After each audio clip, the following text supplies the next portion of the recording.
Welcome to our roundup video of the Geneva Motor Show. This is all the weird and wonderful stuff and the stuff we just didn't have time for in a separate video. And we're starting with this. This is the Honda Civic hatchback concept, prototype actually. And I think it looks really quite good actually. If it gets to production, then I can see a Civic Type R looking very good with this as the base model. It already looks much more aggressive, doesn't it?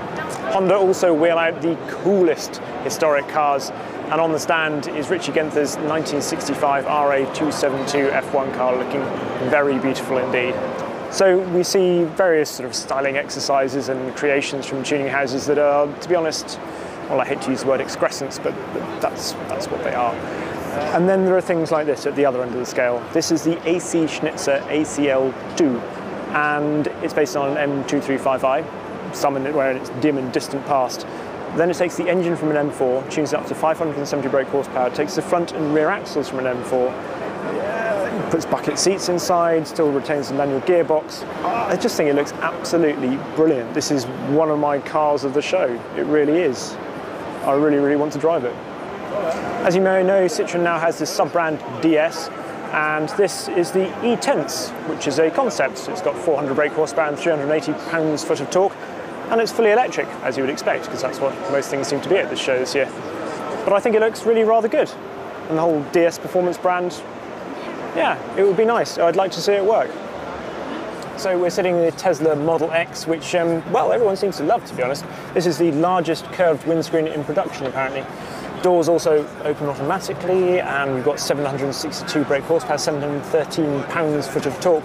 Of course, we've got the ludicrous mode, which will mean that this 2.5-ton SUV will go from 0 to 60 miles an hour in just 3.2 seconds.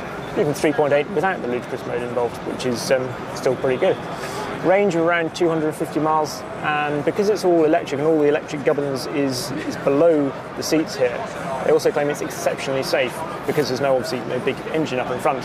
You know, Musk described it as like jumping into if you wanted to jump into a swimming pool, would you want to jump into a swimming pool with a rock in it or without a rock in it? The engine being the rock in this metaphor.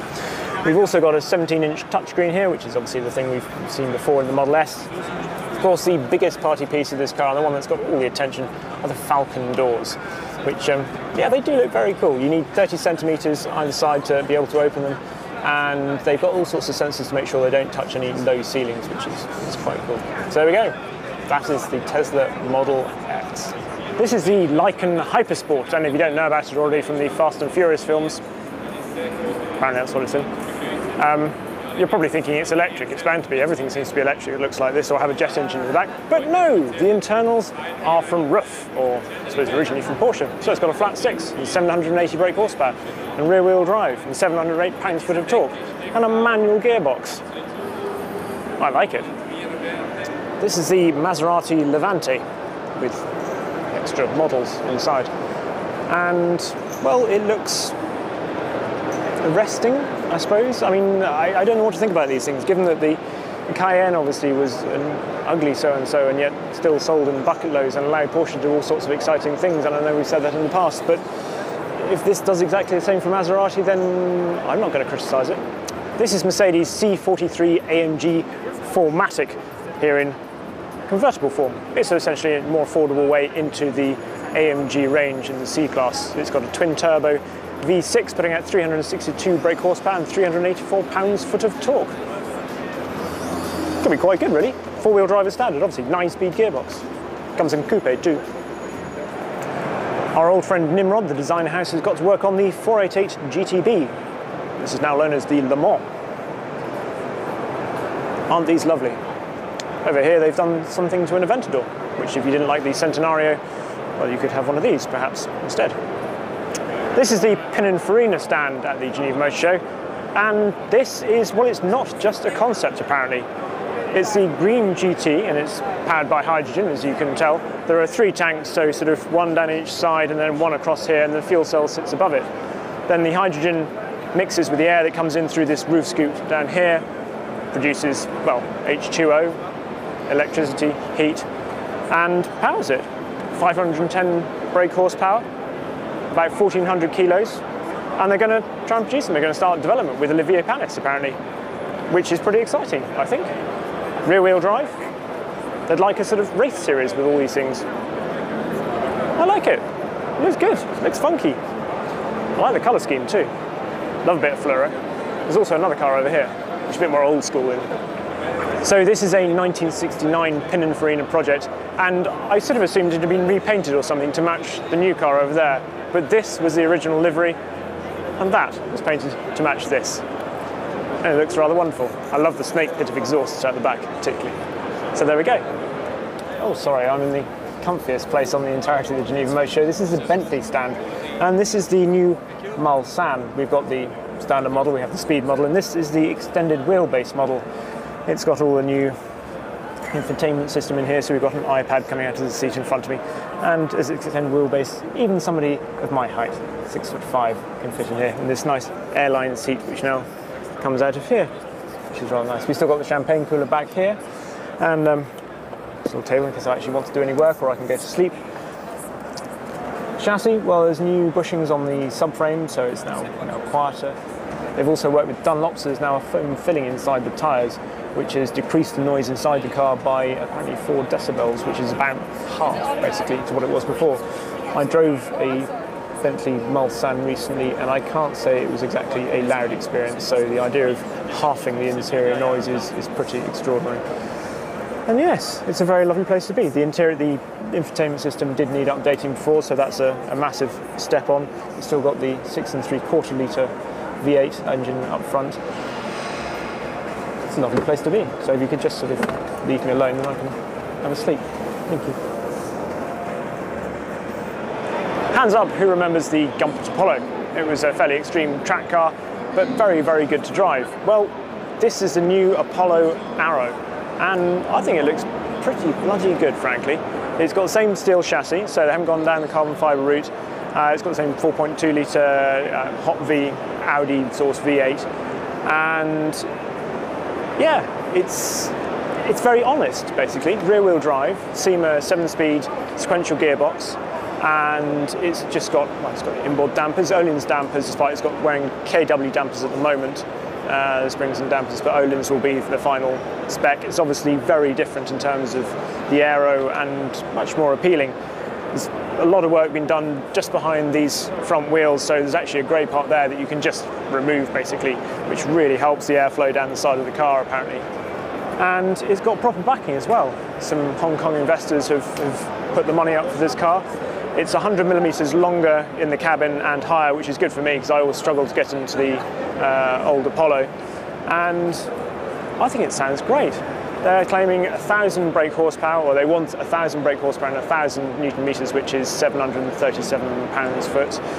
No more figures than that at the moment, but I'm quite excited by it. It's one of those cars you just think it could be very honest. It's being built to be, you know, it's not trying to rewrite the rule books to some extent, but the Apollo Arrow. Let us know what you think. Behind me is the Skoda Vision S concept, which prefigures the Kodiaq 4x4 that's going to be coming out fairly soon.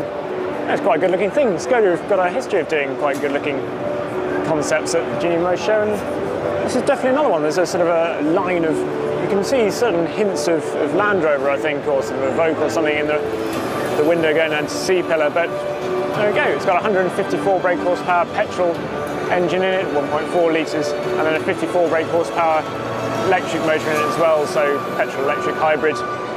Good for 0 to 62 miles an hour in 7.4 seconds, apparently. 3 rows of seats, 6 in this. Apparently there's going to be 7 in the production version. A good looking thing, the car. Classen, for when your Range Rover just isn't bad enough or blue enough.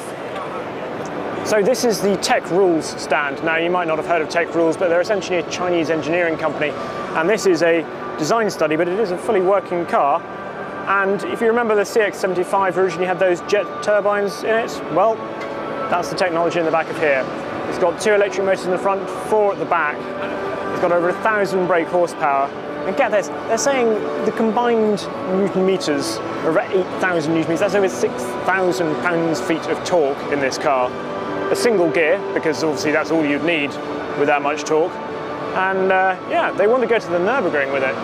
It's crazy, but brilliant, and I love the fact people are doing this. We're seeing more and more of these at the Geneva Motor Show this year, and it feels like they're actually gaining some traction, if you'll pardon the pun. Yeah, you can see the carbon chassis and the jet engine in the back of the car over there. I love the fact it works and it looks cool.